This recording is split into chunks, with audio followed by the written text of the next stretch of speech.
Links to previous episodes are given in the video description, so don't forget to like, subscribe and share the video. Love Against the Throne. Episode 4. Chapter 18.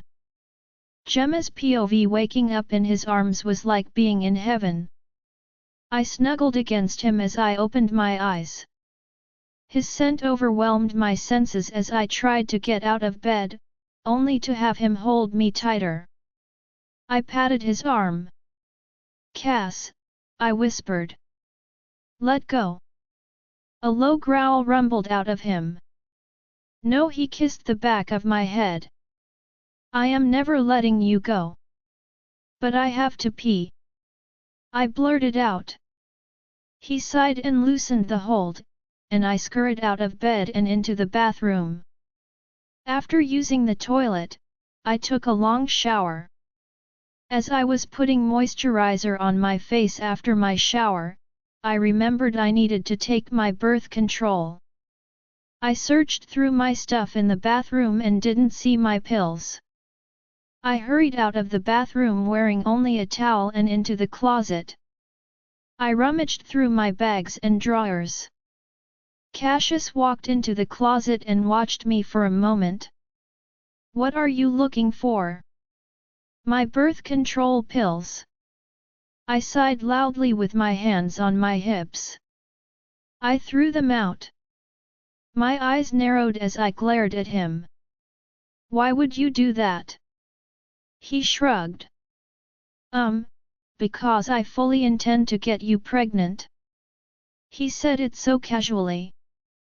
"Well, I don't plan on getting pregnant anytime soon. Can't we get to know each other before we jump into parenthood together?" He opened his mouth to say something and then sighed. He pressed his lips together.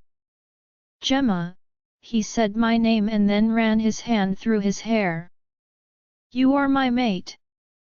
Mates make pups together." I rolled my eyes. "Cassius, I want to get used to being queen before I fall into the role of royal broodmare." I grabbed a pair of black workout shorts and a tank top. I was ready to go to training. If anything else to get my frustrations out. I stormed out of the closet and stopped at the bathroom door. "Just so you know, we aren't having sex anytime soon." I growled and slammed the door. I hastily got dressed and glared at myself in the mirror. So much was happening too fast. I ran a brush through my long hair and put it into a ponytail before walking out of the bathroom. Cassius was sitting on the bed watching me with a frown. "I need some fresh air. I'll meet you downstairs." He took a deep breath and stood up. He took a long look at me and opened his mouth like he wanted to say something. Then he nodded. "I'll be down soon," he mumbled before brushing past me and into the bathroom. I walked out of the bedroom and towards the elevator. Terry and Izzy were standing in front of the door waiting. They both turned to eye me as I walked up to them. Izzy must have noted my expression of frustration. "What is wrong, dear?" She placed her hand on my arm. "Your son has a knack for finding ways to piss me off first thing in the morning," I grumbled out. She raised an eyebrow. "What did he do now?" "He threw out my birth control pills. It's like he expects us to have pups right away. Can't we get to know each other first before I start cranking out pups for him?" Terry and Izzy exchanged a look as their eyes glazed over while they mind-linked each other. I shook my head as the elevator doors opened and we walked in. Izzy sighed. "Dear, don't be too mad as Cassius. He intends well. He is just eager to have an heir. We all are." I rolled my eyes.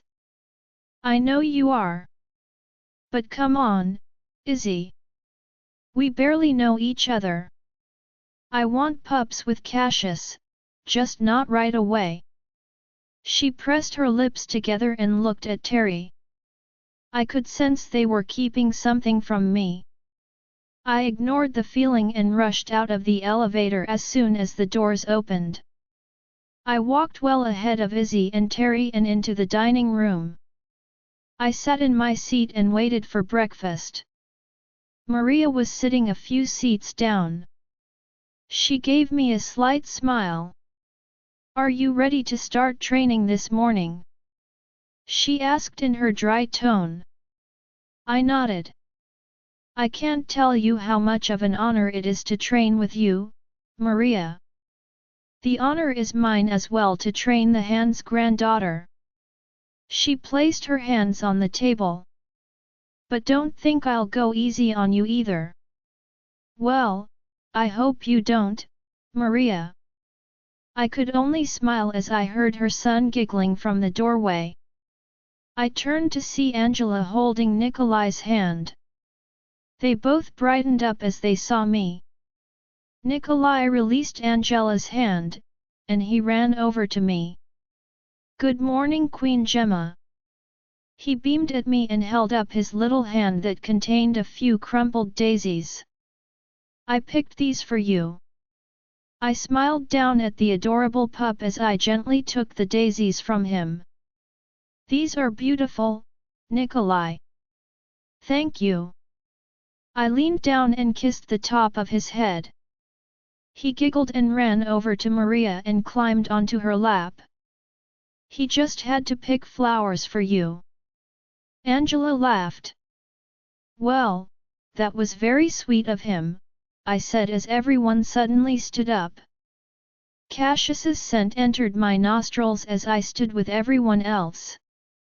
He gave me a wry smile as he walked to the head of the table beside me. He was dressed in a black suit with a white tie. His brown hair was slicked back as his blue eyes sparkled. I had to press my lips together to keep myself from drooling. I don't know how he did it. But he looked even hotter in a suit. "Good morning, everyone." His deep voice rumbled through the dining room. "Let's eat." He nodded towards the waiting Omegas and sat down. Everyone else followed. He clasped my hand and squeezed gently. "Are you still mad at me?" he said quietly. Shrugging, I looked at him.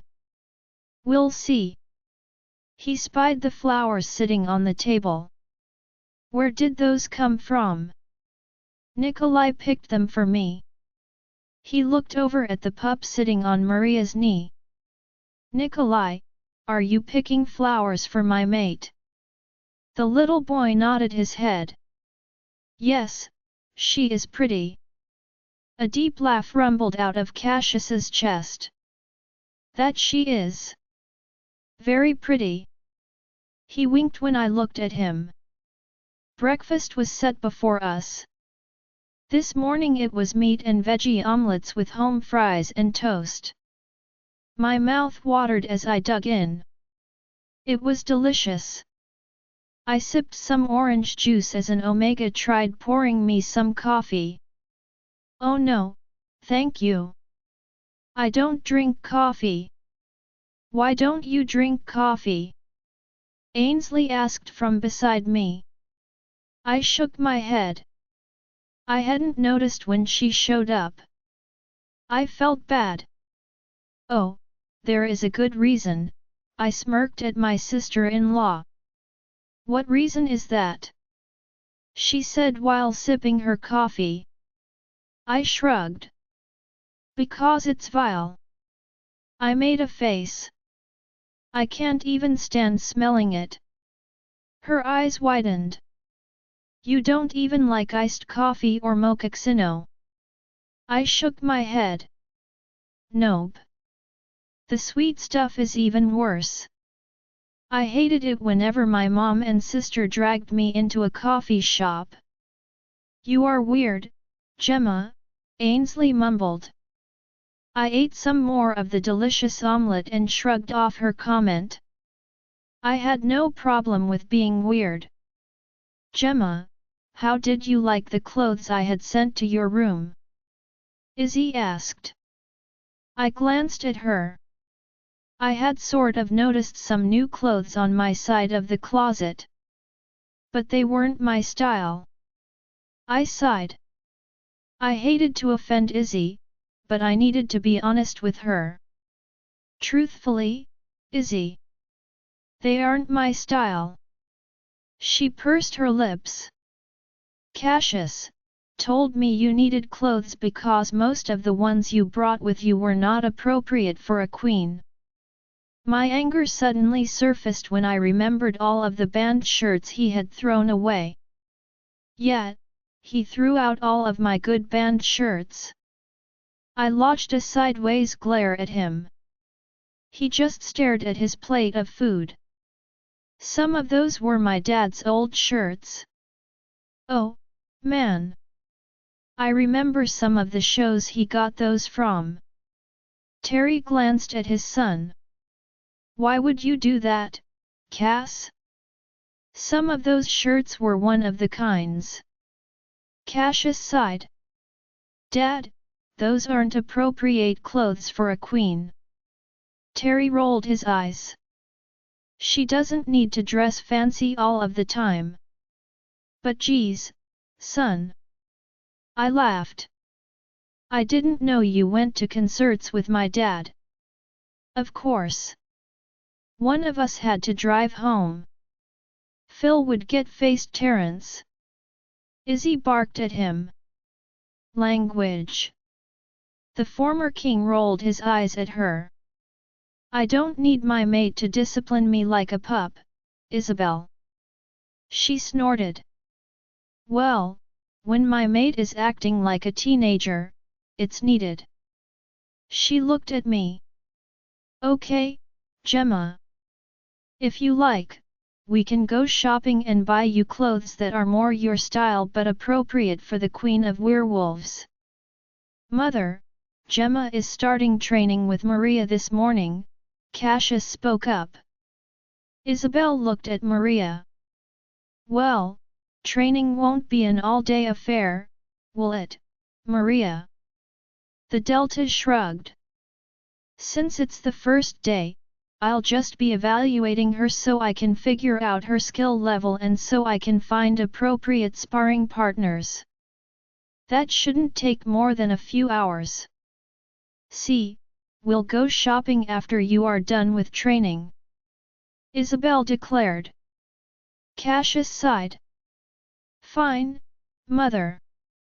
He sounded mildly irritated. Just try not to drain the bank account too much. Can I come too, Mother? Ainsley asked and smiled at me. I want to get to know my new sister. Yes, Ainsley. Isabel agreed. We could use a girls' day out. Cassius stood up from the table.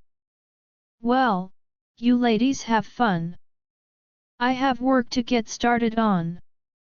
He glanced down at me. Have fun with training. He kissed the top of my head and then walked out of the dining room. A moment later Maria stood up. Training starts in 5 minutes, Your Majesty. She smirked at me before walking out of the room. I nodded as I drank down the rest of my orange juice. A weird sensation came over me as I stood up and headed out of the dining room. Acrid perfume hit my nostrils as I heard a familiar female voice. I saw a she-wolf trying to cling to my mate. I recognized her as someone I would have to deal with in various meetings and get together in the kingdom. Her father was Terence's third in command. But I just remembered how annoying she was. Oh, Cassie, it's so good to see you. The thin raven-haired woman wearing a delicate dress said while rubbing her hands on Cassius's arms. He kept pulling away from her. Oh baby, don't be like that. I know we didn't end things on good terms. But I came back to she stopped talking and looked at me as I walked towards them. I was suddenly feeling intense jealousy. She was touching my mate. Gemma? Gemma Mackenzie, is that you? What are you doing here? I walked over and linked my arm with Cassius's. I leaned into him as I glared at her. Oh, I live here now, Olivia. Her green eyes narrowed as she watched me lean into Cassius. Oh, I see, Cassie has found a new plaything. Cassius growled at her. Gemma is not a plaything. He smiled at me. Gemma is my mate. My queen. Olivia sneered at me. Are you kidding me? You promised that I would be queen. I said no such thing, Olivia. We were just friends. Tears sprung into her eyes. We were more than just friends, Cassie. She glared at me. I don't know what black magic you pulled to trick Cass enough, Olivia. Cassius barked in his King Alpha tone. That made Olivia immediately submit. I don't know why you came back, and I don't care. But I told you when you left that we were never an item. He growled. No, get out of my sight. She sniffled. Fine. Just throw me out like yesterday's trash and ignore what we had together. She flipped her black hair and then stormed away. I could only laugh as she walked away. Really? Olivia Irwin. I laughed harder. He rolled his eyes.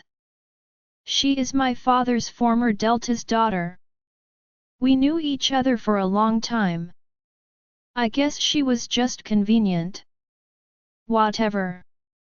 He nudged me with his elbow and laughed. You are so jealous. I am not jealous. I tried pulling my arm out of his, and he held me tight as he snaked his other arm around my waist.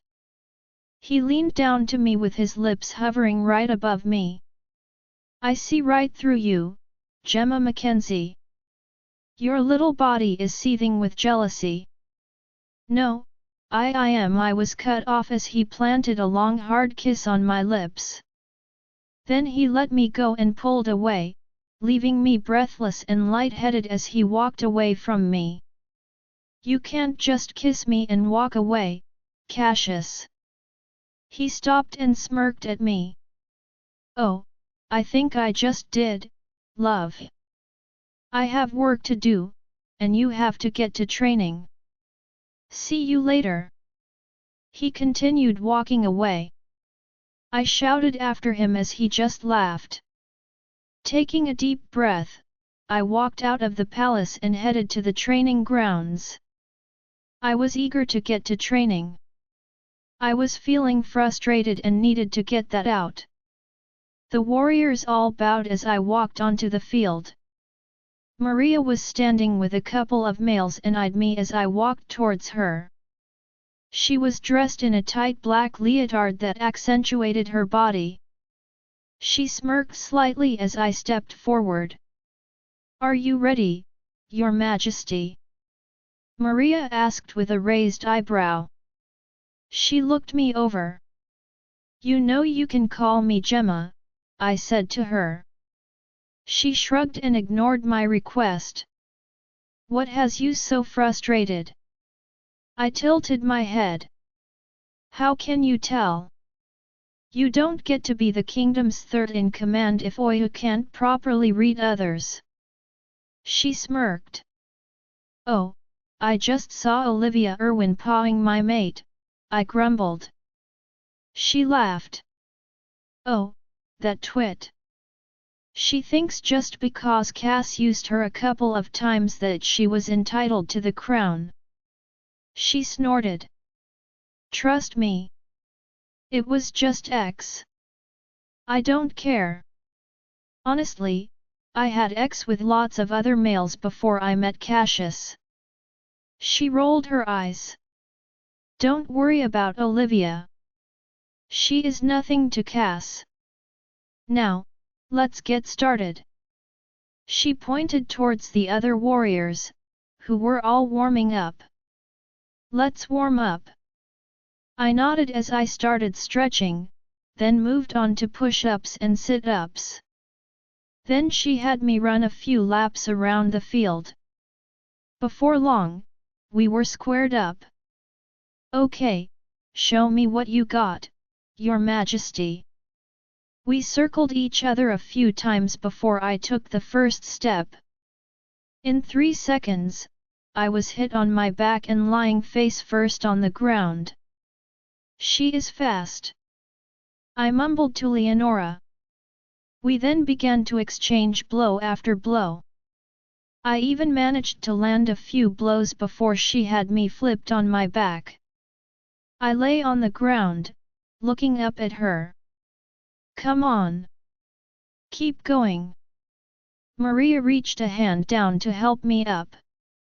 On my feet, while she still had a hold of my arms, I swept my leg and knocked her to the ground, and landed a few swift kicks. She rolled away from me and was on her feet again. In seconds Maria landed kicks on my side. She was not going easy on me, which is precisely what I wanted. I spit blood out as Leonora healed my bruises. More blows were exchanged until we were both lay panting on the ground, covered in blood and bruises. Thank you for not going easy on me. Maria laughed.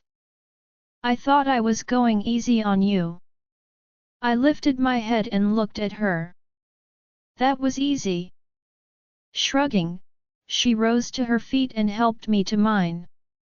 You want me to go harder? Yeah, I do, I replied. Pursing her lips. Cass would kill me if you got hurt. I rolled my eyes.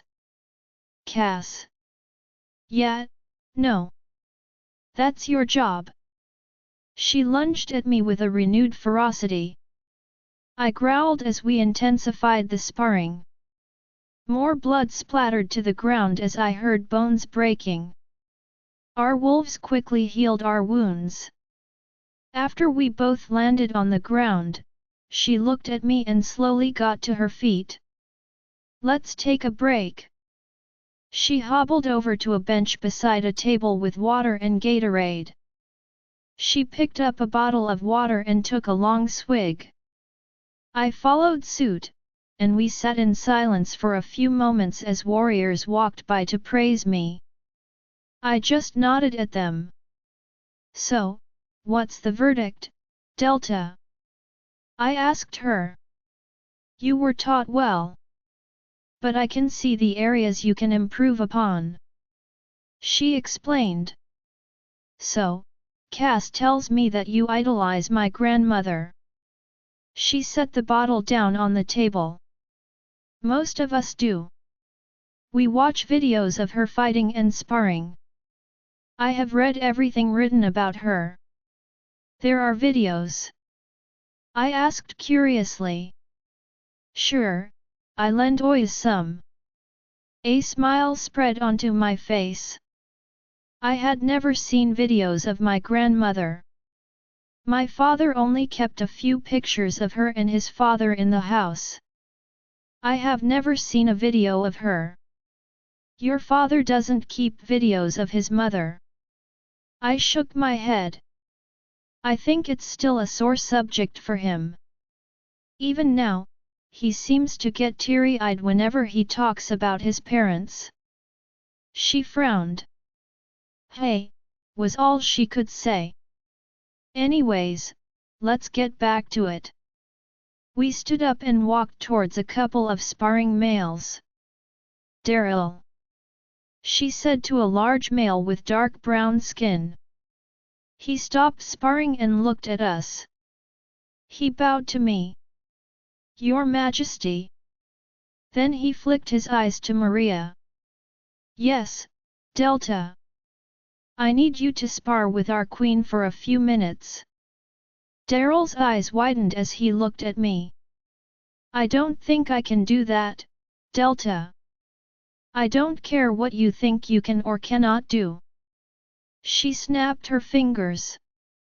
The king doesn't want unmated males sparring with her, and you are one of my best. He sighed. But if I hurt her, the king will have my head. I folded my arms. And I'll have you head if you stand there and treat me like some fragile flower. Now let's spar, as Maria asked, or we'll find another male with balls. Maria laughed as I spoke. Well, said Gemma. Besides, I have a strong alpha wolf who is more than capable of quickly healing me. I squared up. So, let's go. He sighed loudly before squaring up, and in seconds he had me flipped on my back.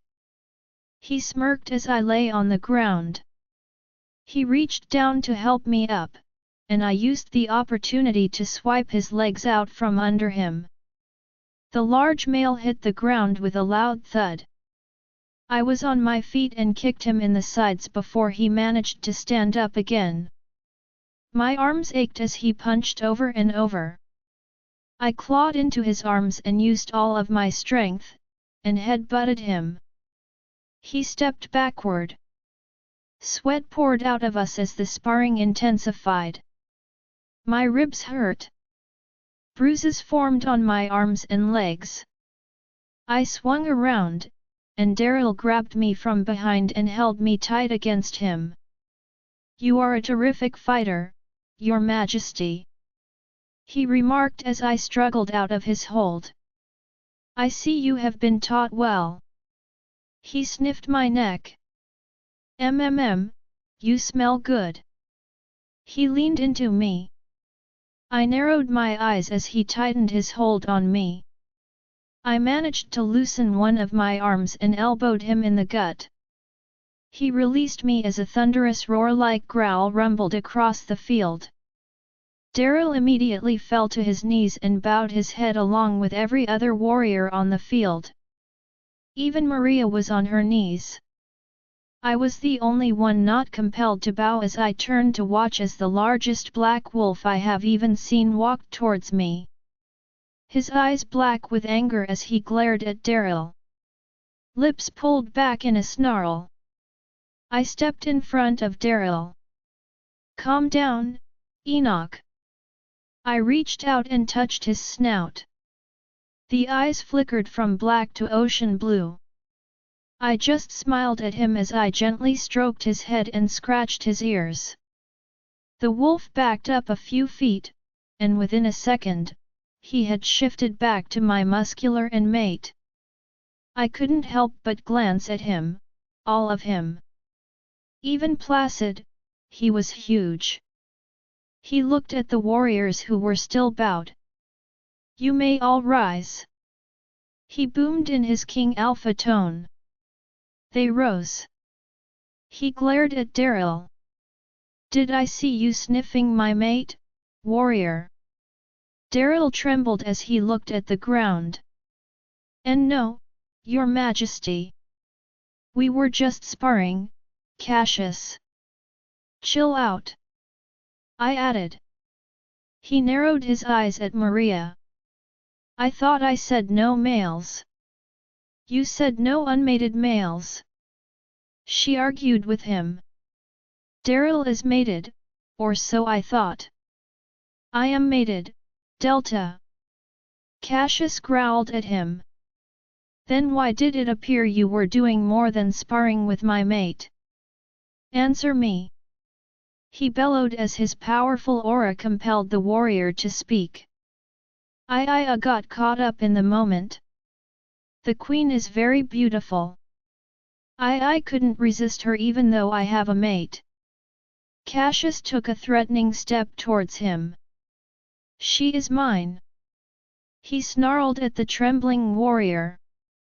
I should kill you right here in front of everyone to show what happens when you overstep your boundaries. He reached towards the warriors to grab his neck. I stepped in front of him again and looked into Cassius's blue eyes. Don't kill Daryl. Please. I pleaded with him. His gaze softened. Fine. He growled out. However, he will be punished. Daryl, you are suspended from training for a week, and you will be confined to your house. Pray your mate forgives you for your betrayal. And you will not be allowed near the Queen again. Daryl nodded. Thank you, Your Majesty. And I am sorry. I should never have given in to my impulses. Now leave my sight before I change my mind. He said. I again found myself staring at him.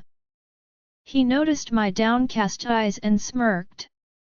Do you like what you see, my queen? I shook my head and shrugged. I have seen bigger. He snorted. Well, from what I have heard, you have seen a lot of these. My eyes narrowed at him.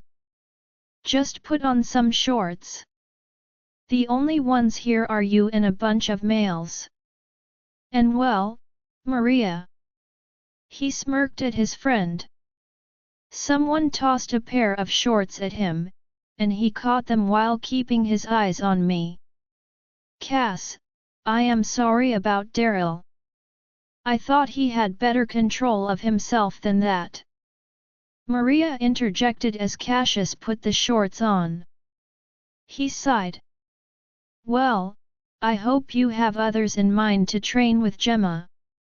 I don't want another screw-up. She nodded. I have a few others in mind. All mated. One mated to a male. Choose that one then. Or train her yourself. I rolled my eyes at him. Nothing happened, Cassius. Right. He pulled me into his embrace and kissed me on the lips. The world disappeared for a moment. I pulled back from him. Should we be doing this in front of everyone? What you mean showing everyone here who you belong to? Yes. I think we should be doing this. He wrapped his arms tightly around my body as he deepened the kiss. I felt my heart beat faster as my body tingled from the contact. My legs grew weak as I grabbed onto his arms to hold myself up. A low chuckle rumbled out of him as he pulled back slightly, allowing me to take in the fresh air. I see I make you weak in the knees. He whispered before releasing me. I have to go back inside to do some more boring office stuff. I sighed. Oh darn. I was hoping to make out in front of the warriors some more. He raised an eyebrow at me. Maybe another day. He pulled away from me and looked around the field at the gathered warriors. Warriors, hear me just once. You are here to train and nothing more. Now, I can't keep you from gawking at your queen, but try to control your lustful thoughts and concentrate on the task at hand. Should Delta Maria assign you to train with Gemma, keep your wolves at bay and focus only on making her the strongest she can be. If I have another incident like what happened with Daryl, then the punishments will be far more severe. Do I make myself clear? His voice boomed. The warriors all stiffened. Yes, Your Majesty. They all shouted. Good. He turned back to me and planted another kiss on me. I would like to go on a run with you tonight so our wolves can officially meet. Enoch is itching to get out and see Leonora. I smiled at him. All right, but no hanky-panky. I gazed deeply into his eyes. Do you hear me, Enoch? He growled lowly. Enoch agrees reluctantly. Cassius laughed. Poor old fella is itching to mate with Leonora. Well, tell him to scratch that itch with something else. Cassius pecked my lips. Have fun with my mother and sister. And keep kicking out here. Bye. He walked away from me. The warriors bowed again as he walked through the ranks. Okay, Maria. Let's get back to it. I got into a fighting stance. She followed suit, and we began sparring again. 2 hours later, I was covered in dirt, sweat, and dried blood.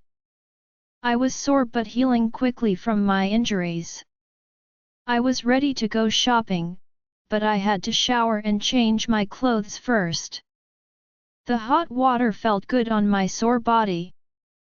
I relaxed for a few moments, just relishing the strong spray from all angles.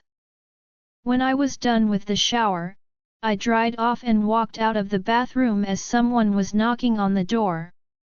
I opened it a crack to reveal Isabel. Are you almost ready? She asked as I opened the door wider to allow her into the bedroom. Getting there. I just need to get dressed first. She rolled her eyes. Obviously. She sat on one of the couches. I'll be waiting right here. I nodded as I walked into the closet. I looked through the few clothes I had left and selected a pair of jeans and a black shirt with a purple skull. Then I put on a pair of black sneakers and headed back to the bathroom to run a brush through my blonde hair. Satisfied with my look, I walked out. Okay, Izzy. I'm ready. In a flash, she had her hands on my arm and was pulling me out of the room. After we exited the elevator, we walked down the hall to a sitting room where Ainsley was talking to Olivia. Are you ready to go, Ainsley? Isabel asked her daughter. Ainsley shot up. Yes, mother. Can Olivia go too? Isabel sneered. No, this is a trip for family only. She glared at the raven-haired she-wolf. Now, let's go, Ainsley. Ainsley frowned. Sorry, Olivia. I'll talk to you later. It's all right, Ans. Some of your family members can't help their bitterness. She hugged Ainsley. Isabel growled. Shut up, you entitled twit. She grabbed Ainsley's arm, and we began walking out of the room. She fumed as we headed outside to a waiting black SUV. 2 guards stood beside the door. One opened the door, and we all crawled into the vehicle. Isabel sat in the middle. So, you don't like Olivia, either? I laughed, trying to defuse the mood as the engine started on the SUV. Take us to the mall, Roger. She said to the guard in the driver's seat. The other one sat in the passenger seat. Roger nodded. Yes, Your Majesty. He replied. Isabel patted my arm. That twit Olivia and her brother are both angry because they thirsted for power and didn't get it handed to them as they expected. Their father, Wayne, was Terry's third in command. Joshua, Olivia's brother, assumed he would inherit the position when Wayne retired. But Cassius felt he was not right for the position, so he selected Maria. Which, of course, pissed off little Joshi, who threw a tantrum. He wound up getting him handed to him by Maria. So he left the country and went to Europe. As for Olivia, she thinks just because she slept with Cassius a few times that means she is entitled to the crown. Isabel explained with venom. It was clear she was not a fan of either one. But my Cassie only saw her as a buddy. I couldn't help but laugh at Isabel's explanation. I met her a few times over the years. She comes off as the type who is only interested in status. She and most of her family is. I don't know how a good man like Wayne ended up with such children. But then his mate died a long time ago, and their aunt raised the kids. So I suspect that's where they got it from. She sighed. So, Wayne wasn't mad that his son isn't Delta. Isabel shrugged. He was a little angry, but unlike regular packs, the second and third positions aren't always inherited. The newly crowned king is allowed to choose whom he wants in the positions. Wayne understood why Joshua was not given the position. Maria has more than proven herself worthy of the position. I agree. She is a remarkable fighter. It is an honor that I get to train with her. There was a chuckle from Isabel. Maria is the one who should be honored to be training Victoria's granddaughter. I sighed. I want to make my name, Izzy. You already have, Gemma. She patted my arm, and we rode the rest of the way to the mall in silence. The SUV stopped at the entrance, and one of the guards opened the door. I hadn't noticed that a second SUV had followed us with 5 more guards. Isn't this overkill? I asked Isabel. She laughed.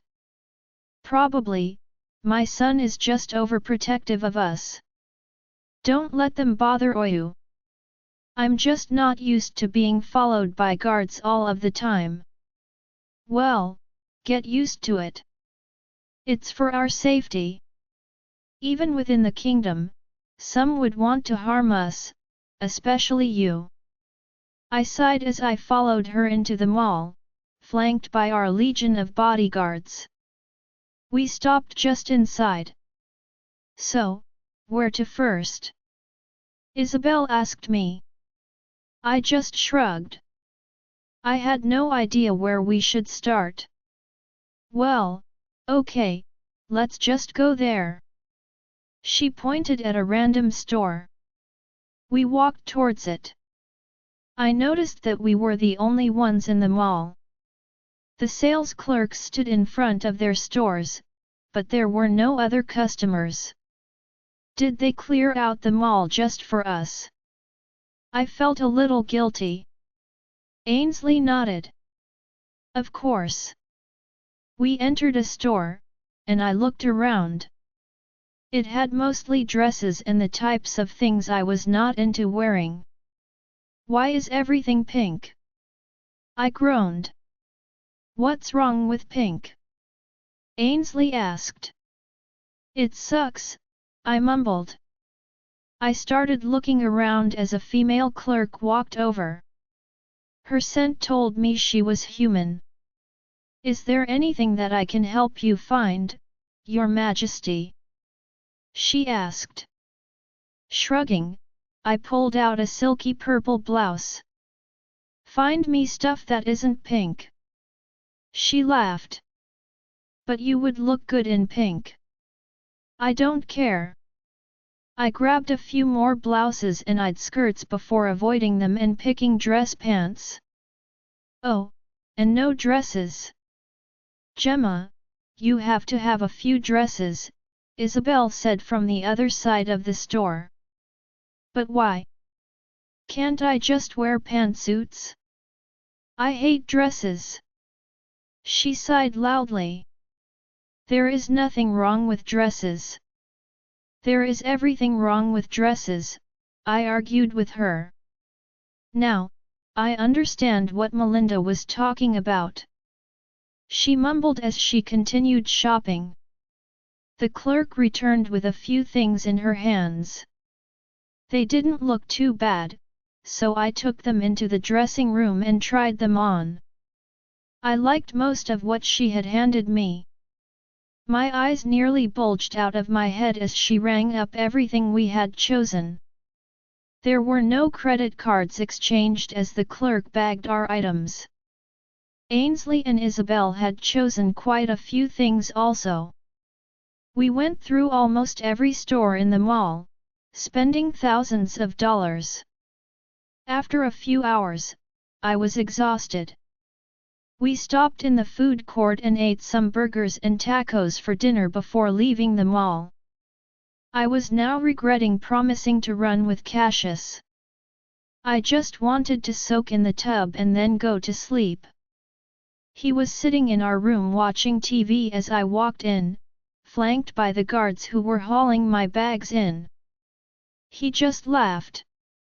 "I see you bought the entire mall. Just set the bags in the closet," I directed the guards. I sat beside Cassius and leaned into him. He wrapped his arm around me. "Are you ready for our run?" I shrugged. "I am a little tired, but I guess if I let Leonora take control, I'll be fine." He smiled and stood up. He clasped my hand and led me out of the room and then outside. He leads me away from the palace and to the tree line. I started to strip, not bothering to cover myself. He just stared. "You aren't going to strip behind a tree." "Why? I already saw you. I think it's your turn to see me." I smiled. "If you continue to tease me, then Enoch is going to take control and you against a tree." I touched his lips and looked into his eyes. "Tell Enoch to take a chill pill." I wiggled out of his embrace and backed away, which only made him growl again. I watched as his eyes flickered between blue and black. "Well, come on. Let's run." He quickly took off his clothes and set them in front of one of the trees. We both took a moment to admire the other's bodies. "You are beautiful, my queen. The same could be said about you, my king." I stepped towards him, and he placed a kiss on my lips before stepping back from me. "Shift," he commanded. Cassius's POV. I had anticipated our run together. It was almost hard to concentrate on work as I pictured our wolves running through the woods together, leaping over logs and dashing through fallen leaves. I knew she was a white wolf like her grandmother. But I needed to see it. Enoch had been thirsting to see his mate also. He was practically clawing his way out of my mind. Right now, she was stripping in front of me and not seeming a bit shy about it. "You aren't going to strip behind a tree?" I asked her. "Why? I already saw you. I think it's your turn to see me." She smiled brightly. He was clawing to get out. "Down, boy!" I barked at him only to have him whimper. Then she had to push it by wiggling her. A growl ripped out of me, and I wrapped my arms around her. "If you continue to tease me, then Enoch is going to take control and you against a tree." She touched my lips as her violet eyes gazed into mine. "Tell Enoch to take a chill pill." That only made my wolf growl more. I had to fight him for control. My eyes were shifting from black to blue. "Well, come on. Let's run," she said to me. I quickly took my clothes off and dropped them in front of a tree. For a moment, I gazed upon her as she did the same. "You are beautiful, my queen. The same can be said about you, my king," she replied as she took a step towards me. I leaned down and placed a kiss on her lips before backing away. "Shift," I commanded even though my commands did not affect her. She smiled as I watched her shift into her pure white wolf. I gasped as I looked upon the stunning creature standing before me. Her white fur nearly glowed in the moonlight. It was like she was shaped by the goddess herself, and she was mine. All mine. Enoch howled happily in my head. Those violet eyes seemed to smile as I stood speechless, then they took on a mischievous gleam as she leaped over me and took off into the woods. Oh, that sly vixen! Enoch growled as we shifted. My large black wolf took off after his pure white mate. I quickly caught up with her, and we raced through the woods as our wolves yipped happily to be together.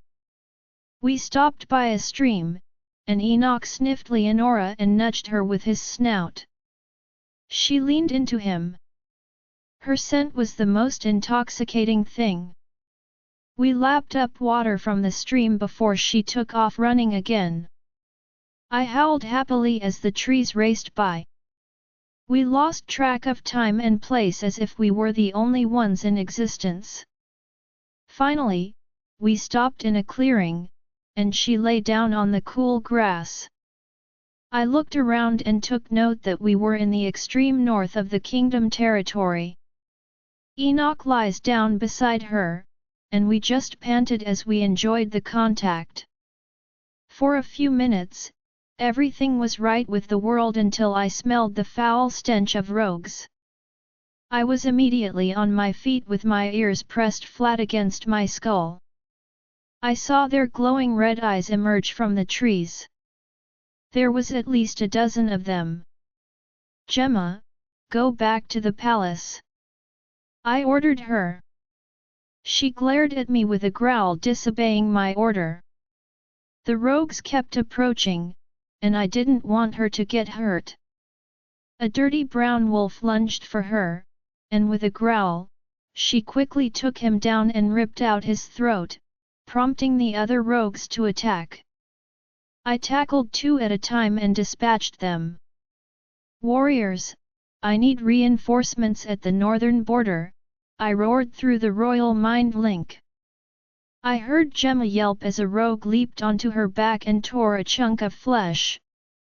My heart raced as blood poured out, staining her white fur red.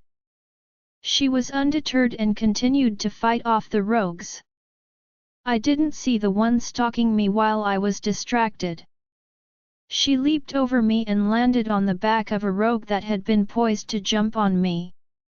With a swift motion, the rogue's neck was snapped as she tore his throat out.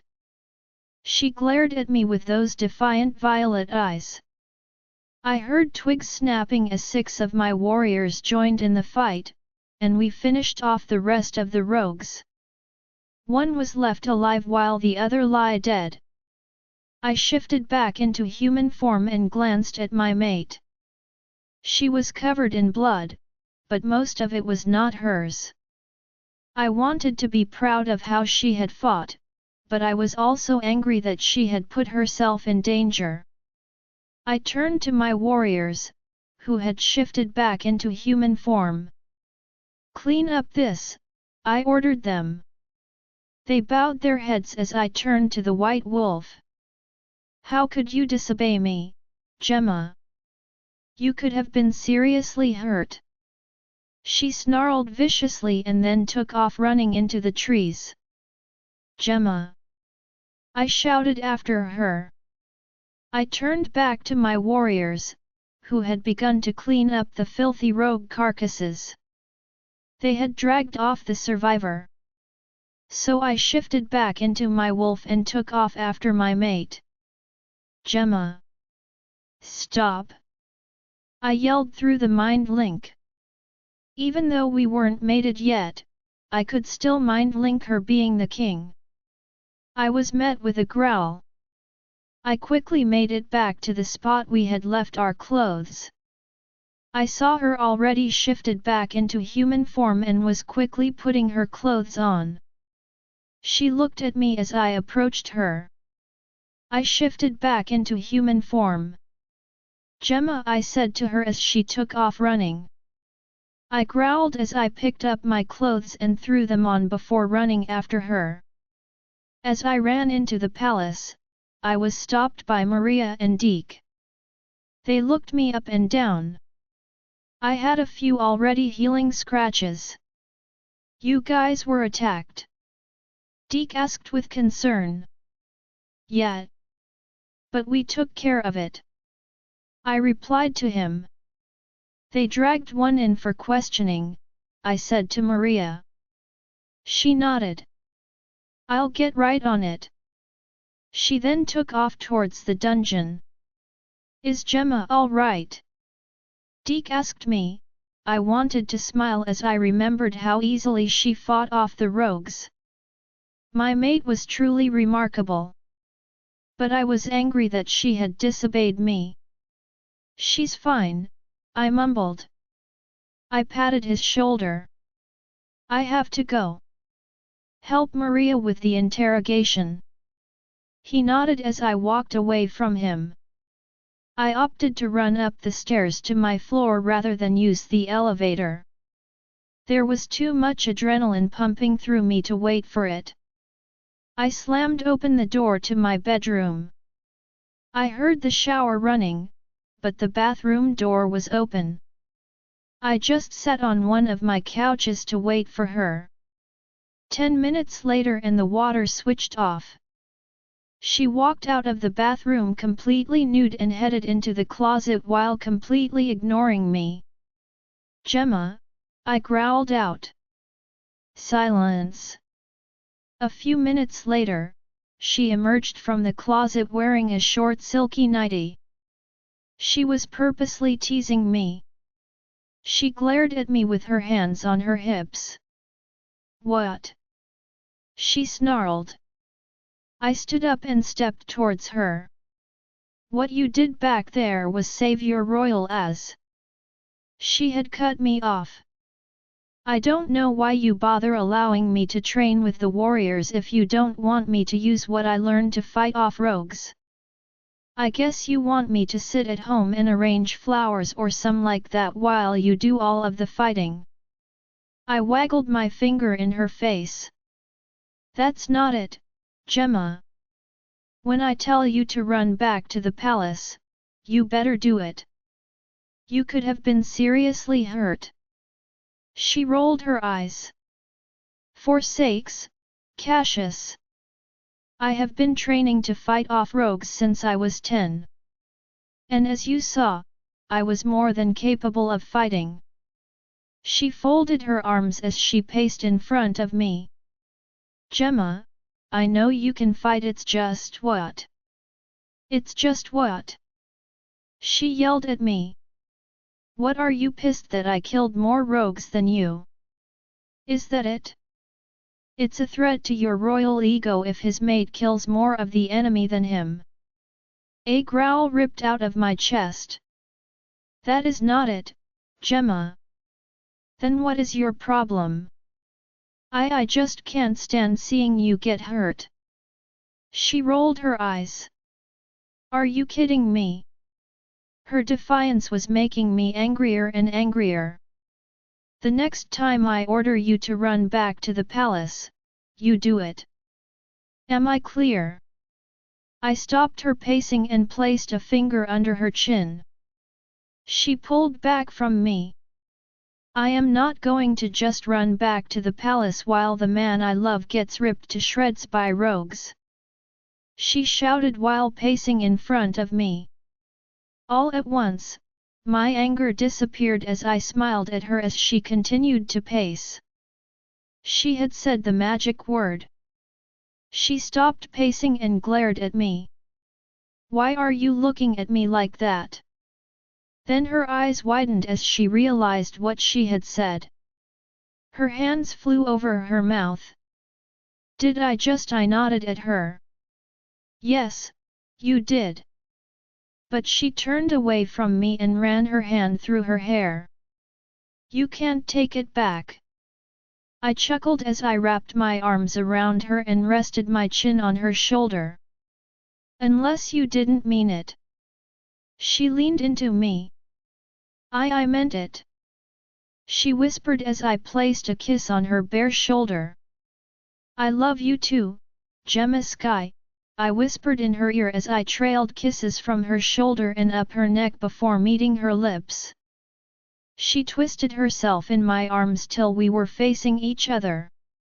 The kiss deepened as our tongues began to fight for dominance. One of my hands traced down her arm. She moaned against my lips. I am sorry I was so angry. I shouldn't question your abilities as a fighter. It's just hard for me to see you get hurt. I understand. She whispered back. But you need to get over yourself and trust I know what I am doing. She pulled back from the kiss and looked me in the eyes. Do you want a demure damsel in distress kind of queen, or do you want one that can fight at your side for the good of the kingdom? Gemma had a very valid point. The goddess had paired me with her for a reason. She knew I needed a true queen and not just someone who looked pretty at parties. You make a valid point, Gemma. This kingdom needs a queen who can fight for it. I'm sorry I let my ego get the best of me. She leaned her head on my chest. You are forgiven, you giant. You cuss like a sailor. You know that. She merely laughed. You know you like it. She traced her hand down my cheek as I leaned down to kiss her again. The kiss deepened as I pushed her into a wall and boxed her in with my body. She traced her fingers down my arms as her mouth allowed my tongue access. We moaned together as I felt her hands trying to lift my shirt. I swiftly took it off and purred. She moaned as she ran a hand through my hair. I could smell her as I pressed me against her. Gemma, if you keep doing that, then I won't be able to stop myself from being with you. She smiled at me. Who's stopping you? My eyes widened. I paused to look her in the eyes. So that's you giving me permission to do what I want with you. She just smiled at me and wrapped her arms around my neck, pulling me into another kiss. A smile spread onto her beautiful face as she swallowed every drop. Lay down on the bed. I ordered her. Say my name, baby. I breathed out. Faster, Cassius. She cried out. As you wish, my queen. Can I mark you? Only if I can mark you. I looked down at my beautiful queen. Thank you, moon goddess, for this gift of a woman. I prayed that's my girl. I flipped us over again, so I was on top again. I looked over at her, and our eyes met. I love you so much, Gemma. She smiled and rested her cheek against my sweaty chest. I love you too, Cassius. She traced circles on my stomach as I ran my hands through her hair. Can we fight again tomorrow night? I chuckled. She just laughed as she snuggled against me. I listened as her breathing evened out. She had fallen asleep. I just wrapped my arm around her lovingly and let my own eyes slowly close as I, too, fell into a blissful sleep. Gemma's POV. My eyes opened slowly from a night filled with happy dreams. I was nestled against the hard body of the man I loved. He had me wrapped in his arms as I felt his hot breath on the back of my neck. His scent comforting me. I tried to escape his hold only to have it tighten. A light kiss on my shoulder told me he was awake too. Good morning, my queen. He mumbled softly. Did you sleep well? I leaned more into his embrace and turned my head as he placed a kiss on my cheek. I slept well, my king, I whispered as his lips moved from my cheek to my lips. I gently stroked his arms as we kissed. I managed to turn myself in his hold and was now facing him. Our bodies mashed together as I gazed into his deep blue eyes. I stroked his cheek and rested my forehead on his. Let's never leave this bed. Oh, how I wished I could stay here with you forever. He smiled against my lips, planting light kisses on them. But the kingdom awaits. I sighed. If you insist. I started to wiggle from his embrace. I have to pee, I nibbled his chin and was reluctantly released. I rolled off the bed and jogged into the bathroom. When I was done, I ran out of the bathroom and into the closet. I was rummaging through my workout clothes when I sensed him behind me. He was leaning against the door of the closet in all of his royal glory. I see you are standing at attention already, I smirked at him. He looked down and laughed. It's hard not to be while in your presence. You said hard. I laughed as I pulled a pair of shorts and tank top out of my drawers.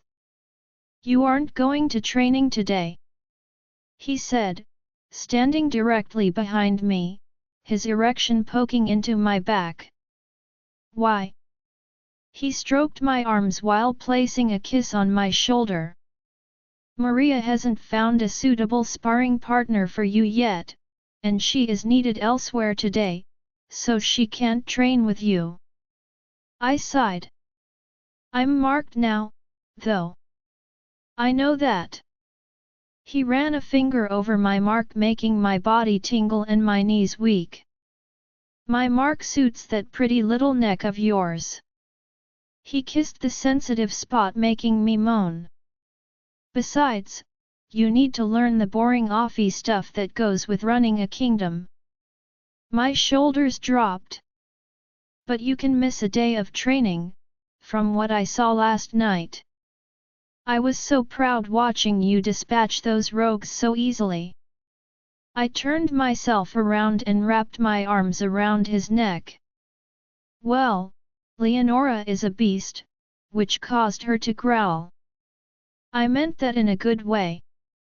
I kissed him softly. Okay, fine. I pulled away from him and looked at my new clothes. Izzy had allowed me to buy pantsuits instead of dresses. I selected one and set it aside. I gotta take a shower. I started to walk out of the closet but was grabbed.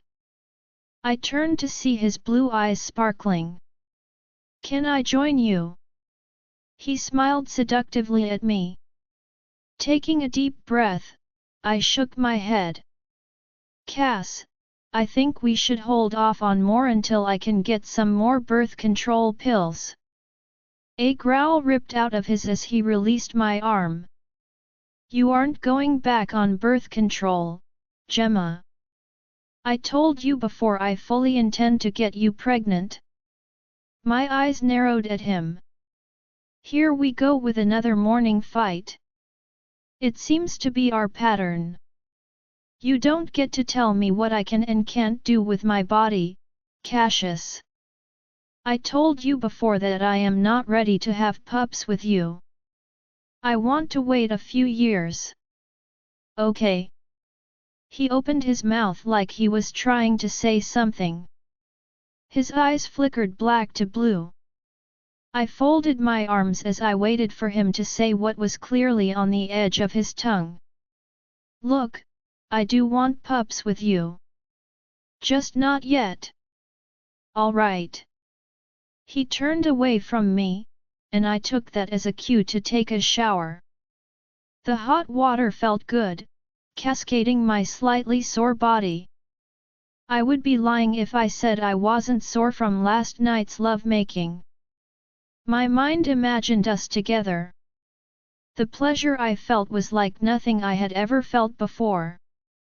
I had heard others say that X with your fated mate was better than any other X. And I had to agree. The sparks of electricity that shot through my body only increased the pleasure.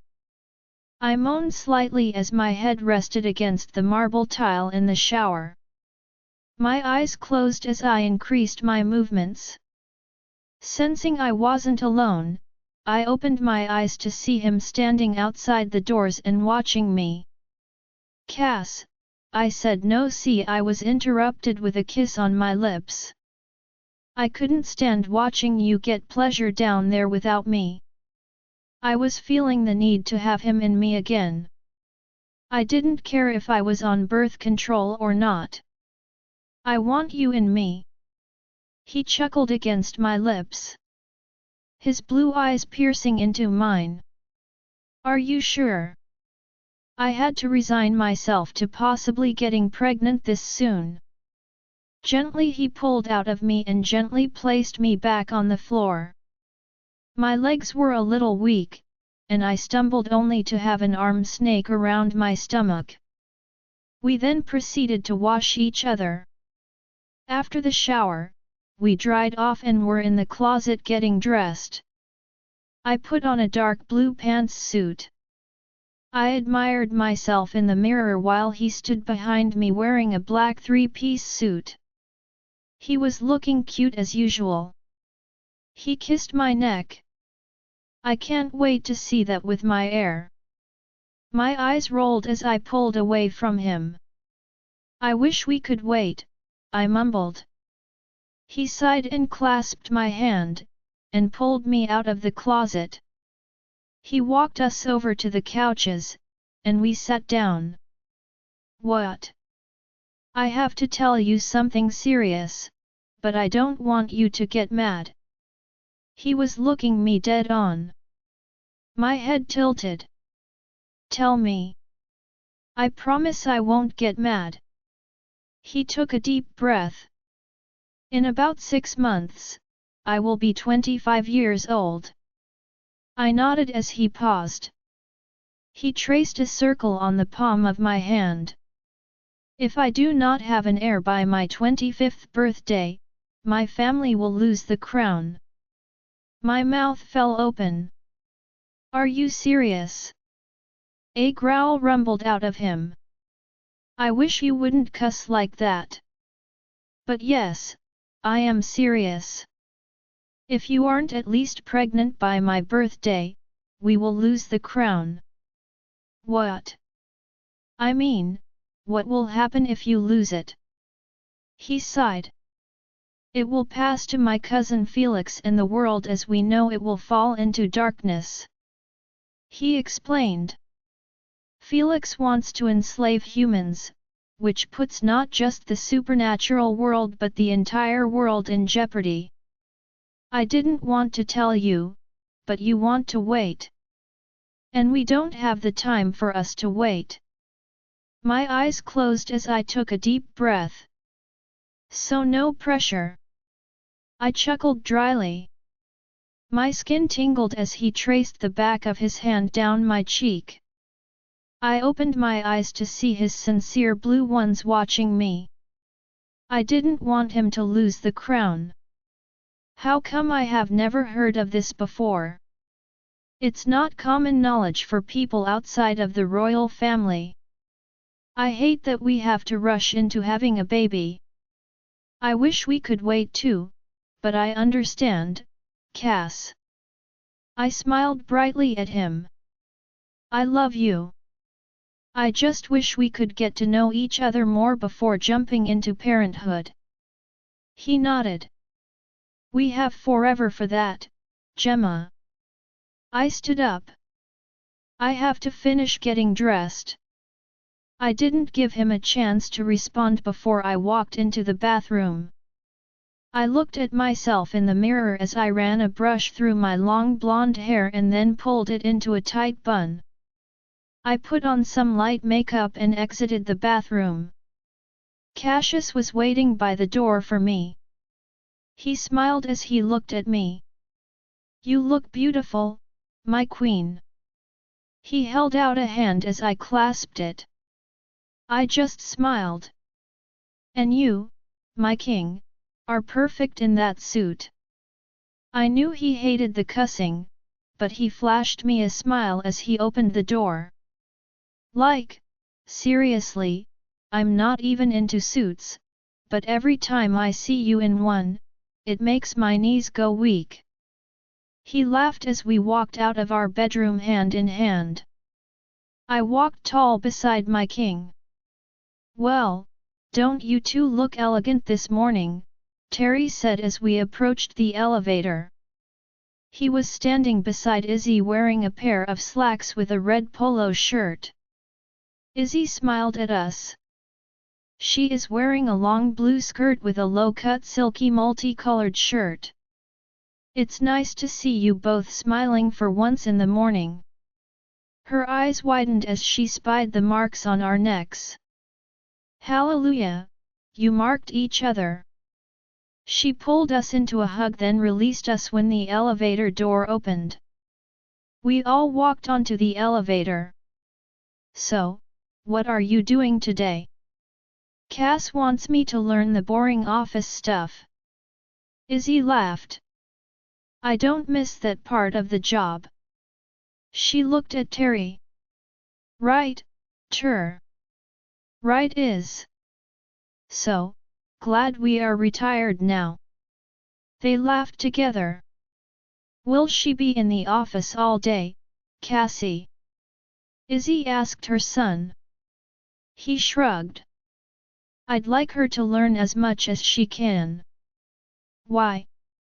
"I wanted to discuss the coronation with her." My eye widened. The reality was setting in. "Right, coronation. When is that happening?" "Hopefully, on the next full moon, so just a couple of weeks away. We need you to try on the gown and discuss arrangements." I frowned. "Gown?" The elevator doors opened, and we all walked down the corridor towards the dining room. "Yes, it is a big awful poofy thing that has been in the family for centuries. Trust me. It's hideous, but it's a tradition for the newest queen to wear it." I laughed at her honesty. "Please tell me it isn't pink." "Blue." "Oh good, at least it isn't pink." Terry laughed. "Oh, come now, Iz. You looked ravishing in that gown." She rolled her eyes at him. "I'm pretty sure you were drunk as a skunk that night." "No, I wasn't, Isabel." He glanced at Cassius and me. "Well, okay, I may have been a little drunk for part of the night." We entered the dining room, and everyone stood up. Izzy and Terry went to their seats as Cassius, and I stood at the head of the table. "Good morning, everyone. Such a beautiful day. Let's eat." Cassius nodded to the Omegas, and then we sat down. I heard Deke snicker from his seat. Cassius shot him a look. "What are you snickering at? Someone got laid last night?" The beta laughed. Cassius snorted. "Am I that obvious?" "You might as well put up a billboard," Maria joined in while everyone laughed. The delicious sense of breakfast filled my nostrils as a plate of crepes was set in front of me. It was covered in fruit and whipped cream. There was a side of sausage and eggs. My mouth watered as I took a forkful. I moaned. "That's how you sounded this morning when I had you pinned to the wall this morning," Cassius said in my ear. "You, Cassius," Ainsley said beside me. "I am trying to eat here." He smirked at his sister. "Well, maybe you shouldn't be eavesdropping, Ainsley. You two are right next to me, Cassius." She squealed. "That doesn't mean you have to listen." He argued back. She rolled her eyes. "Maybe talk quieter," she retorted. "I don't need to know what my brother was doing this morning." "Cassius, Ainsley. Knock it off." Isabel barked at her children. I couldn't help but laugh. Ainsley started it, Cassius mumbled. Isabel raised an eyebrow. I don't care who started it. Everyone else at the table laughed as his mother was lecturing the king. Pups. She mumbled before looking at me. So, Cassie, around 1, can I steal Gemma from the office to discuss the coronation and try on the gown? He nodded. That sounds reasonable, mother. He glanced at me. Is that all right with you? I shrugged. You mean I have a choice in the matter? Of course you do. He smiled at me. But the sooner you get started on coronation things, the better. I looked at Isabel. I'm not going to have to arrange flowers and fold doilies, am I? She threw back her head and laughed. No, you silly girl. But you do get to pick out flowers and the menu. And I'll go over a few things with you. I made a face. It sounded a lot like Luna classes, which I never enjoyed. That doesn't sound fun at all, no offense, Izzy. I'm just not a party planner type. Well, you are going to have to learn to be, Gemma. That is part of being queen. She narrowed her eyes at me. Trust me. It isn't that bad. I sighed. It sounds like the Luna classes my mother forced me to go to. I hated Luna classes. I would rather be out in the training field learning to fight. Isabel sighed loudly. There is more to life than fighting, Gemma. Fine, Izzy. You win. I mumbled as I finished my breakfast. I glanced at Cassius. At least I'll be able to make sure everything is pink. The kingdom colors are blue and gold, Cassius laughed. He clasped my hand. Are you through with breakfast? I nodded. Yeah. He stood up. Well, let's get to work then. He pulled me to my feet. Deke, Maria. My office in 5. He said to his second and third. They both nodded as he walked me out of the dining room and towards his office. Cassius's POV, we walked hand in hand to my royal office. Gemma was humming some unknown song and just looking around. I opened the door, and she stood there looking over the office that had been used by kings for generations. She walked around while I picked up one of the chairs sitting in front of my large desk. Large bookcases filled with centuries of kingdom history and laws. Large leather couches circled a coffee table in front of the bookcases. My desk, made of dark mahogany, had been used by my father and the ones before him. I set the chair beside mine behind the desk. Gemma. She stopped her exploration and smiled at me. I pointed to the chair. We'll get you a different chair later. Without a word, she walked over and sat down. I took my seat and turned on the computer. So, where do we start? She asked with more enthusiasm than I was expecting. First, I like to check my emails and phone messages. They are usually from various alphas asking for mediation in different issues like treaty negotiations, land disputes, that sort of thing. I explained other as Deke and Maria walked into the office. Deke sat down in his usual spot, and Maria frowned. Oh, sorry, Maria. Gemma is using your chair. I could have someone bring in another one. She shook her head and walked over to one of the leather couches, and sat down. I'm fine over here. I nodded. Well, All right then. Let's get down to business. If I may speak out of line, Deke started. I rolled my eyes at him. You always speak out of line, Deke.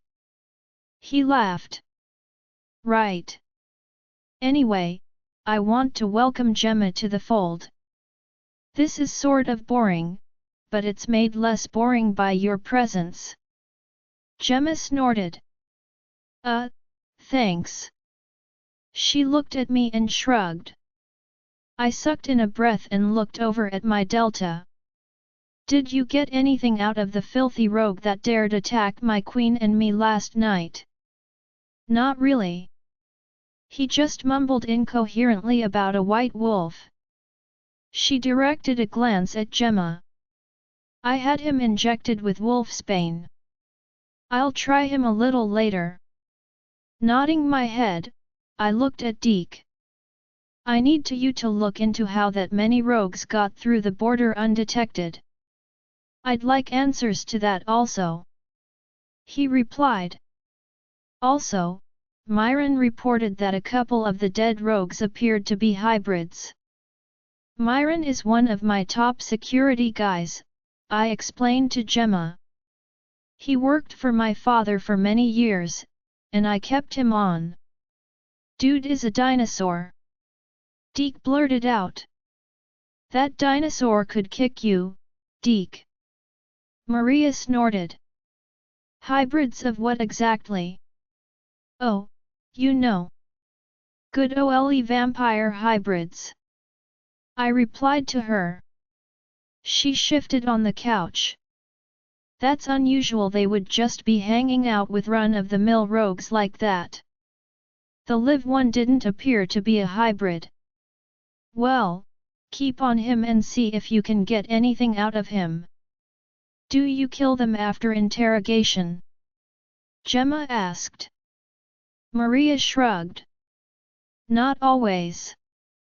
If we deem them to be not much of a threat, then we'll inject them with a month's worth of wolfsbane and drive them to the middle of nowhere and let nature take its course. Cool. Gemma smiled at my delta.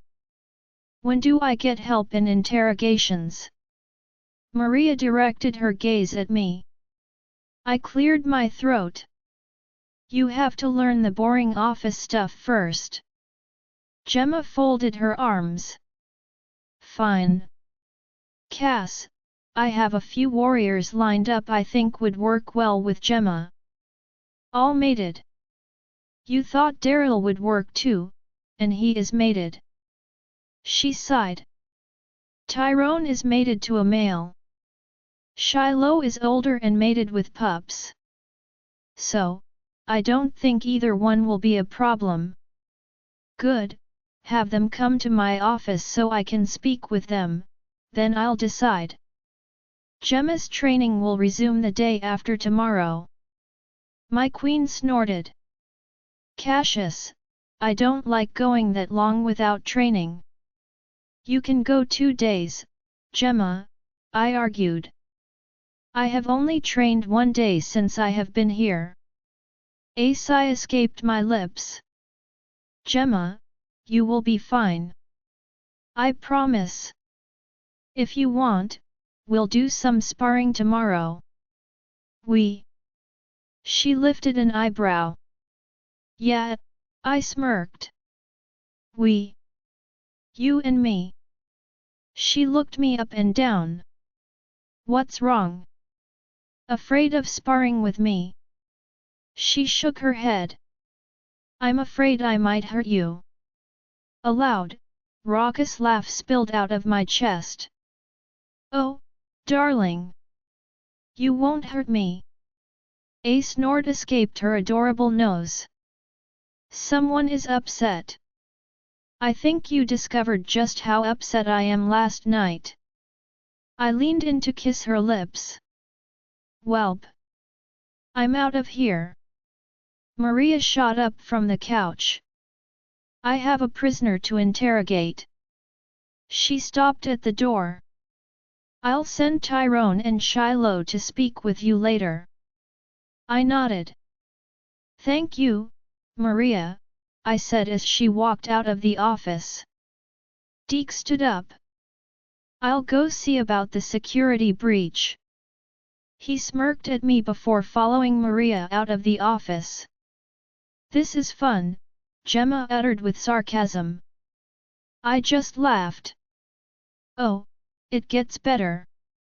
I gestured to the computer and opened up my email. Look, only 80 messages. She laughed as I opened up each one. Most were inconsequential and needed a mere reply. I printed off a couple of treaties that required approval. I grabbed the papers and set them in front of Gemma. Look those over. She narrowed her eyes. I have never read a treaty before. Well, it's time to start. Look those over and tell me if you see anything wrong with them. I explained to her before turning my attention to the computer. I heard her sigh, but she was immediately reading the treaties. Her brows furrowed in concentration. I reached over, moved a strand of hair out of her face, and tucked it behind her ear. She smiled but kept her eyes focused on the paperwork. I'm glad you are here at my side. 10 minutes later, as I finished up another email and prepared to video call a few alphas, she slid one of the treaties over and pointed to a paragraph. That one doesn't look right. Silver Claw Pack is trying to sneak 100 acres of land from Red River Pack by making the wording confusing. I looked it over. You are right. This is not what was discussed before. Good job, Gemma. I pulled up the numbers of the 2 alphas involved. Looks like I'll have to give them a call. I dialed the 2 alphas and waited for them to answer. 2 males appeared on the computer screen. One an older gray-haired alpha named Gerald, Alpha of Red River Pack, and a younger newly appointed alpha named Alec, Alpha of Silver Claw Pack. Good morning, gentlemen. I greeted them. The younger alpha looked past me as Gemma was sitting just behind me in the camera view. I thought it was just a rumor that Gemma was your mate. I raised an eyebrow. I had it announced to the kingdom, Alpha. He waved. Long time no see, Gemma. Hi Alec. She replied nervously. I see you are Alpha now. I see you are the queen now. The last time I saw you, you were with me. A vicious growl ripped out of my chest. Have care how you speak to your queen, Alpha. Or I will strip you of your title and feed your entrails to a pack of newborn vampires. The young Alpha rolled his eyes. Sorry, Your Majesty. Disrespectful pup. Alpha Gerald snorted. Were you not taught manners, Alpha Alec? He looked at me with a severe look. I don't think the king called us to discuss the queen's life. Another growl rolled out of me. Enough. I barked in my King Alpha tone that even though over the computer caused both alphas to stiffen. I glanced back at Gemma, who was red-faced and looking away from me. I called to discuss the treaty between your packs. Everything is there, King Cassius. Alpha Alec retorted. Yes, but it's not what was discussed. Alpha Alec is trying to sneak 100 acres of land from Red River Pack. Why? The young Alpha shifted. Look, I didn't think anyone would notice. Red River isn't what it used to be, and I thought my pack could use it for training purposes. Who are you to say my pack isn't what it used to be, pup? Alpha Gerald growled. Oh, come on, Gary. We all know how many you lost in that last vampire attack. A younger flourishing pack better equipped to protect it could use it. I saw Alpha Gerald's face flush with grief. He had lost his only son in the attack, leaving his pack without an heir. I was searching for a suitable replacement for him to retire. I knew Red River Pack had fallen on hard times. But Gerald was holding it together. Sneaking land when we didn't originally discuss it is not the way to go about it, young Alpha, I explained. I want the treaty rewritten how it was originally and sent to me by noon today. Do I make myself clear? The young Alpha rolled his eyes. Fine, but I think it's a mistake. Your father would be disappointed in your disrespectful attitude, Alpha Alec, I said to him. Now, get to work. I nodded at Gerald. Good day, gentlemen. I hung up and looked over at Gemma. Her eyes glistened with tears. Don't let what that arrogant Alpha said to get to you. One little orgy, and suddenly you are a joke. She mumbled and leaned her head on my shoulder. You aren't a joke, Gemma. Sighing, she turned her attention back to the other paperwork I had given her. I'm sorry you got stuck with Gemma. I wrapped my arm around her shoulder and kissed her cheek. We all make mistakes, Gemma. It's not fair that males can sleep around without consequences, but females are labeled for doing the same thing. She smiled weakly at me. I just wanted to have some fun. I can't help it. As long as I am the only one you have with from now on, she interrupted me with a light kiss on my lips. I don't think I can have with anyone else but you ever, never again. You better not. I playfully growled and returned the kiss. Get back to work. The office is for kingdom business only. A few hours later and Gemma had finished looking over the treaties, finding no more issues. I had made a few more calls and set up a mediation between two alphas. I leaned back in my chair. Let's take a break. Lunch should be here soon. Can I call Nikki? She asked, pleading with her violet eyes. I nodded. Go right ahead, love. She stood up. I need to go get my phone. I picked mine up off the desk and handed it to her. Use mine. She grabbed it and walked over to the couches, and sat down. I stood up, stretched my arms up, then walked over and sat beside her on the sofa, placing a hand on her thigh. Jeremy. It's Gemma. I had to repress a growl when she said that name. I just want to talk to Nikki. There was a pause. What do you mean he is napping? It's too early for a nap. She growled. I didn't say that, Jeremy. I know you can take care of our son. There was another pause. I could sense her anger growing. I just kept my hand on her thigh, trying to keep her calm. I didn't abandon him, Jeremy. She yelled. You know why I had to leave. Why are you making this difficult?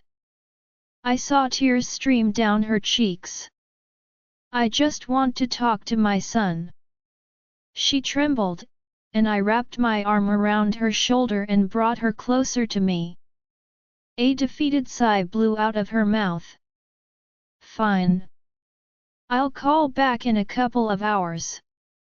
Bye, Jeremy. She hung out the phone and tossed it onto the table in front of the couch. He won't let you talk to Nikki? I asked. Her head leaned onto my shoulder. He said Nikki is napping. It's not his nap time. He is changing his entire routine. Her arms folded against her chest. I'm sorry, Gemma. It can't be easy for him being a single father while learning the duties of a beta. Her eyes rolled. Well, he does have his mate, Esther. I mean, she is good to Nikki. She stood up and walked away from the couch. I hate being away from him, Cassius.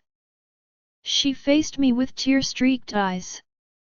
I stood up and wrapped her in my arms. Look, you can call back in a few hours. If you have to call your mother and have her go all Luna on Jeremy to make him allow you to talk to your son. A smile crept onto her face.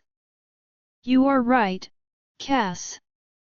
My mother is very compelling even without her Luna tone. She wrapped her around my waist and leaned her head on my chest as someone knocked on the door. That will be lunch. I released her, walked over, and opened the door to a female Omega who pushed a cart into the office. Thank you, Linda, I smiled at the Omega. I'll take it from here. She bowed and left the office. I wheeled the cart over to the couch and lifted the lid. Cheeseburgers with homemade fries and soda. I hope burgers are all right. Gemma brightened. Oh man, those smell good. She licked her lips. I placed the plates on the coffee table. I wasn't sure what toppings you like, so I had them send all of them. She smiled as she piled on lettuce, tomato, and onions on her burger. I like all of it, she said while biting into a pickle. I sat beside her as she bit into the burger. This is good. She wiped the juice from her chin. I rolled my eyes at her use of language. I took a bite from my burger. Tell me. What is your favorite movie? She glanced at me while chewing. What? You heard me. Her shoulders shrugged as she swallowed a bite of her burger. She took a sip of her soda. Don't laugh. But I love Disney movies. I couldn't help but laugh. Miss Warrior Woman loves Disney movies. I said don't laugh. She elbowed me. What is your favorite Disney movie? Mulan or Brave? Both about strong female warriors. I guess I can't help but relate. I would totally dress like a man to keep my aging father from going to war. I snorted. I could see you doing that. What is your favorite movie? I don't have one. But I mostly like cheesy comedies. Mostly Adam Sandler movies. Like Billy Madison or Happy Gilmore. She nodded. Interesting. It's weird. But after a long day of my royal duties, I want to watch something stupid that doesn't make sense. Something that doesn't require me to use my brain to watch. You know that makes total sense. She smiled sweetly at me as the juice from her burger ran down her chin. I picked up a napkin and wiped her chin. Messy girl. A smirk spread onto her face. What can I say? These are some juicy burgers. That's not the juice I want to see running down your chin. I traced my hand down her cheek. She leaned over and kissed my chin. My dirty, dirty king. I was about to kiss her on her lips when my phone rang. Sighing, I picked it up. Hey, Phil. Perfect timing. I mumbled out sarcastically. Is that my dad? Gemma asked while I nodded. Hey, Cass. Philip started. I heard that Jeremy was giving Gemma a hard time about talking to Nick earlier. He told her that the boy was napping. I heard a hard sigh from Phil. Jeremy has been acting especially possessive of Nick. He won't even let his parents watch him. My beta is at a loss as to what is going on with his son. I frowned as I looked over at Gemma. I knew she could hear what was being said. I hope the child is all right. Nicholas is fine. I'm having Elizabeth bring Nicky to my office so Gemma can talk to her son. Gemma's face lit up. Elizabeth? I questioned. Jeremy's mother and my beta's mate, Phil explained. Right. Phil took a deep breath. So, I'll call back in a few minutes when Elizabeth gets here with Nicky. Thank you, Phil. Gemma really needs to talk to her son. I smiled at her. I hung up the phone and handed it to her. She kissed me. Thank you, Cass. I didn't do anything. I picked up a French fry and popped it into my mouth as she linked her arms into mine and leaned against me. Aren't you going to finish your lunch? I looked down at her half-eaten burger. She shook her head. I wish I knew why Jeremy is acting. He has never been like this. I'm sure his parents will figure it out, I mumbled. I didn't want to talk about Jeremy. The phone rang again, and she squealed as she answered it. Nicky. Mommy. I heard the little boy's voice over the phone. I felt the joy she was feeling at seeing and talking to her son. Her Violet's eyes were lit up as a huge smile spread onto her face. How are you, baby? She cooed to him. I quietly munched on my food while she spoke to her son. The computer chimed with a video chat request. I kissed her cheek and walked over to my desk. I sat in my chair and tried to wipe the smile off my face. Alpha Alec. I acknowledged the young Alpha. King Cassius. I suspect you finished rewriting the treaty. He shook his head. No, I would rather challenge Alpha Gerald. A loud sigh escaped my mouth. Challenge? For his land? No, for his pack. The young Alpha replied arrogantly. Gemma giggled from the couch, and I had to try not to respond to it. On what grounds do you wish to challenge Alpha Gerald? He is not fit to lead any longer. His pack needs a young Alpha that will lead them back to their former glory and not into ruin. I snorted. Well, then let me call Alpha Gerald to inform him of the challenge. Give me a few minutes. I muted him. The young Alpha was in over his head. Alpha Gerald may be getting up there in years, but he was still a fearsome fighter. Whereas Alpha Alec could barely pass basic Alpha training. You caught a big fish? Really? I bet your daddy was so proud. Gemma giggled from the couch, causing me to smile as Alpha Gerald came onto the screen. King Cassius, did Alpha Alec resign the treaty? Shaking my head, I had to take on a more serious image. I'm sorry about this, Gerald. He frowned. I unmuted Alpha Alec. But the young Alpha has something to say to you. The young Alpha cleared his throat. I, Alpha Alec Brown of Silver Paw Pack, challenge you Alpha Gerald Thomas of Red River Pack for your pack and land. I saw Alpha Gerald grimace. To the death or just to submission? The young Alpha smirked. To the death. It would probably be merciful for you since you have nothing to lose. He sneered. The older Alpha sighed and looked at the ceiling for a moment. I accept your challenge. May the goddess have mercy on you, pup.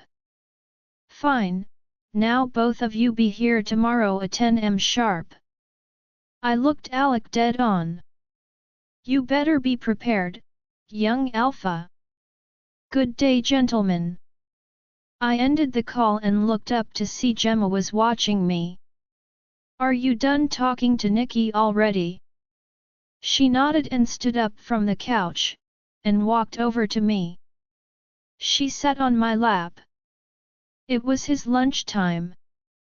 Carla made him his favorite dinosaur chicky nuggets. I ran my hand through her hair as she leaned her head on my shoulder. What was all of that about? Oh, that arrogant little prick Alpha Alec challenged Alpha Gerald to the death. She shuddered. I wish I never had with him. A growl rolled out of me. And I wish you hadn't just told me that because now I want to rip his head off. Her hand traced down my neck as she laughed. My king is jealous. I'm not jealous, I grumbled. Gemma, not here. The office is strictly for business. Her violet eyes looking directly into mine. She slid off my lap and sat on her knees. Don't tell me you are saying no. Oh, you naughty girl. My king is stressed. It's my job to relieve that stress. She smiled at me before increasing her movements. I pulled her hair out of the tight bun it was in, letting it cascade down her shoulders. I rolled my head back and closed my eyes. Are you ready for me? She only smiled. I growled, and she took in every drop. Do you feel better? We really shouldn't do this here. The office is for kingdom business. She smiled as she kissed me deeply. Her violet eyes looking me dead on. Isn't making sure you have an heir, kingdom business. You make a very valid point, Gemma. I stood up. Take off your pants. She took off her shoes and then her pants. I turned her around and bent her over the desk. The office door opened, revealing a wide-eyed Deke. What Deke? I roared. Can't you see I'm busy? He just nodded. I see that. He squeaked out before backing out of the office and shutting the door. The door opened again. Doesn't anyone in this palace knock? I roared as my father walked in. He just stood there for a moment. Oh, I see you two are working on that heir. He casually remarks. Dad. Get out. He just laughed. Right, I'll leave you to it. He kept laughing while walking out of the office. I swear the next person that walks in that door is dead, I growled. My king is angry. She moaned. I like it, angry. Are you feeling less stressed now? I wrapped my arms around her and kissed her firmly on the lips. So, much less stressed. There was a knock on the door. What? I yelled. Are you two done? I heard my mother yell from the other side. I sighed loudly. Yes, mother. Just give us a second to put out clothes back on. I mind-linked her. I think it's time for your gown fitting. Gemma made a sour face. Ugh. She stood up. You can come in now, mother. I mind-linked her again. A second later, the door opened to my mother's amused smirk. She walked in and looked us over. Father told you what we were doing. She laughed. Oh no, Cassie. The entire palace heard what you two were doing in here. She folded her arms. It's not like you are the first royal couple to have X in this office. I'm pretty sure your sister was conceived on that desk. Mother. I growled. Come on, Gemma. It's time for your fitting. Gemma looked at me, hoping to be rescued. Help. She whispered. You have to get the coronation stuff done, baby. She frowned. Fine. She leaned down and kissed me before walking towards my mother. I'll need you to go upstairs to take a shower and change your clothes first. The smell of my son over you is a little unnerving. Mother, I mumbled. She glared at me. You hush and get back to work. Gemma smiled and waved as my mother pulls her from the office. I sigh sadly when she is gone. Deke. You can come back now. I mind-linked my beta. Are you sure? I heard him ask hesitantly. Yes, you. Come back. I ordered him. Minutes later, Deke walked into the office with a smirk on his face. I rolled my eyes at him. Say it.